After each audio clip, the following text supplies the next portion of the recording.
Brilliant vision में मैं जितेंद्र मिश्रा आप सभी का स्वागत करता हूं। यहाँ पर आपको सारे एजुकेशनल और डेली लाइफ से जुड़े हुए टेक्निकल वीडियोस मिलते रहेंगे। तो अगर अभी आप तक ने चैनल सब्सक्राइब नहीं किया है तो कृपया सब्सक्राइब कर लें, और अगर आप ऑलरेडी सब्सक्राइब कर चुके हैं तो आपको दिल से धन्यवाद। आज हम डिस्कस करते हैं साबुन के बारे में। साबुन, जिसको आप सोप कहते हैं, ये बीटीसी फर्स्ट सेमेस्टर और क्लास 12th के लिए भी मोस्ट इंपॉर्टेंट है। अगर क्लास 12th वाले भी वीडियो देख रहे हैं तो उनके लिए भी मोस्ट इंपॉर्टेंट है। आपसे पूछा जाता है साबुनीकरण क्रिया किसे कहते हैं, तो दोनों के लिए इंपॉर्टेंट है। दोनों लोग यहाँ पर इसको समझ लीजिए। आप डेली लाइफ में साबुन का इस्तेमाल करते हैं। कभी अगर आपने साबुन को पानी में घोला हो या अपने हाथ से टच किया हो तो आपको कैसा एहसास होता है? सोपी एहसास होता है। सोपी का मतलब साबुन जैसा चिकना एहसास होता है। तो साबुन जो होता है ये वनस्पत तेल, जिसको आप वेजिटेबल ऑयल कहते हो, सूर्यमुखी का तेल है, सरसों का तेल है, अलसी का तेल है, ऐसे जितने भी वनस्पत से प्राप्त होने वाले तेल हैं, जब इन ऑयल्स की रिएक्शन हम किसी बेस यानी क्षार से करवाते हैं तो जो भी बनता है उसी को आप साबुन कहते हो। तो अगर इंग्लिश में पूछा जाए तो soap is the combination of vegetable oil and base. Hindi में वनस्पत तेल और क्षार से क्रिया के फलस्वरूप बने हुए पदार्थ को हम साबुन कहते हैं। तो अगर हम साबुन की बात करें, जो साबुन आप अपने डेली लाइफ में इस्तेमाल करते हो, तो आपकी डेली लाइफ में दो तरह के साबुन इस्तेमाल होते हैं। आप सोच रहे हो दो तरह के साबुन? जी हाँ, एक सॉफ्ट साबुन जिसको आप बोलते हो मृदु साबुन, और दूसरा कठोर साबुन जिसको आप बोलते हो हार्ड सोप। तो अब ये दोनों बनते कैसे होंगे?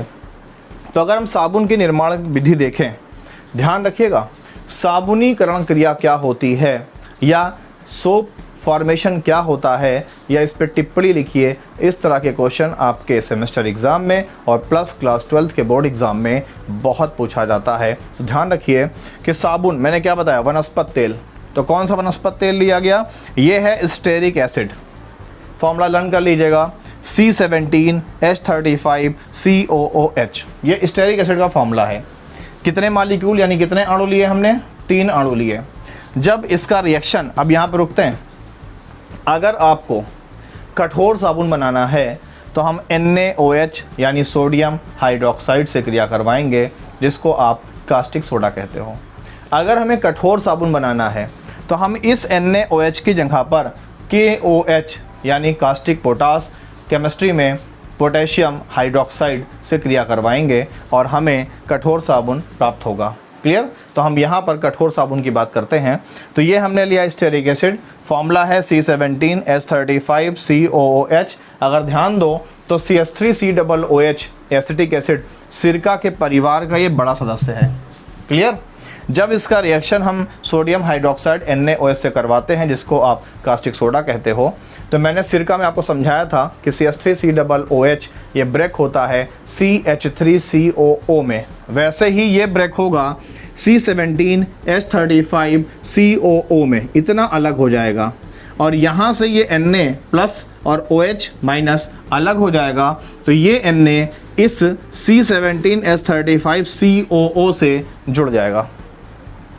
दिख रहा है आपको कि C17H35COO Na।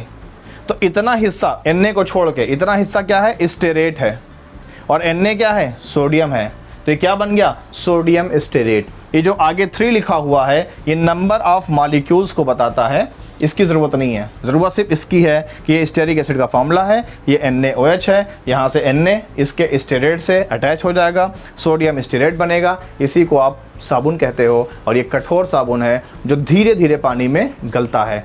प्लस यहाँ पर OH कितने बचे? 3, और यहाँ पर H कितने बचे? 3। तो 3 OH और 3 H मिल करके 3 मॉलिक्यूल्स ऑफ वाटर यानी पानी के 3 अणुओं को बना देंगे। तो इसी क्रिया को हम साबुनीकरण क्रिया कहते हैं, जो मैंने कई बार कहा मोस्ट इंपॉर्टेंट है, ज़रूर तैयार कर लीजिएगा। तो अब हम स्टडी करते हैं टाइप्स ऑफ सोप्स, यानी साबुन होते कितने प्रकार के हैं। तो प्रयोग और बनावट के आधार पर साबुन मुख्यतः 4 प्रकार के होते हैं। पहला होता है कठोर यानी हार्ड सोप। कठोर नाम से ही वर्ड क्लियर है कि यानी कि इसका जो फंक्शन होगा वो कैसा होगा? हार्ड होगा।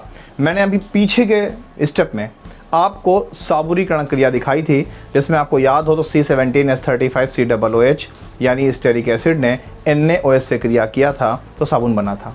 तो कभी भी अगर वनस्पत तेल की क्रिया NaOH यानी सोडियम हाइड्रोक्साइड के द्वारा होगी। तो जो साबुन बनेगा वही साबुन कठोर यानी हार्ड सोप होगा। और ऐसे साबुन का इस्तेमाल हम कपड़े धोने के काम में करते हैं।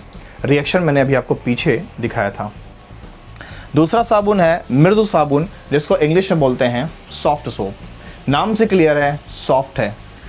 आप जितने भी नहाने के साबुन का इस्तेमाल करते हैं, आपने एक ऐड सुना होगा, मेरी खूबसूरत त्वचा का राज लक्स। तो ये सारे भी सोप, मैं किसी भी साबुन का प्रचार नहीं कर रहा हूँ, ये कोई प्रमोटेड वीडियो नहीं है, फिर भी बात आई तो मैंने बोल दिया कि मेरी खूबसूरत त्वचा का राज लक्स। फिलहाल एक चीज़ याद रखिए, अगर लक्स का प्रचार करने वाली जितने भी हीरोइंस थीं वो सभी बड़ी खूबसूरत थीं। कभी ब्रायन लारा ने या किसी भी अल्जीरिया के, नाइजीरिया के या जिम्बाब्वे के, केन्या के, इन सब के काले कलूटे लोगों ने लक्स का ऐड नहीं किया। हमेशा जो बॉलीवुड की सबसे खूबसूरत हीरोइन होती थी उन्होंने ऐड किया। तो आप समझ सकते हैं कि लक्स लगाने से कोई लोग कितने गोरे होते हैं। लेकिन हम बट्टी पे बट्टी रगड़े जा रहे हैं और इनके यहाँ 6-6 करोड़ रुपए की मोटी मोटी गड्डियाँ पहुँच रही हैं। तो रगड़ते रहिए।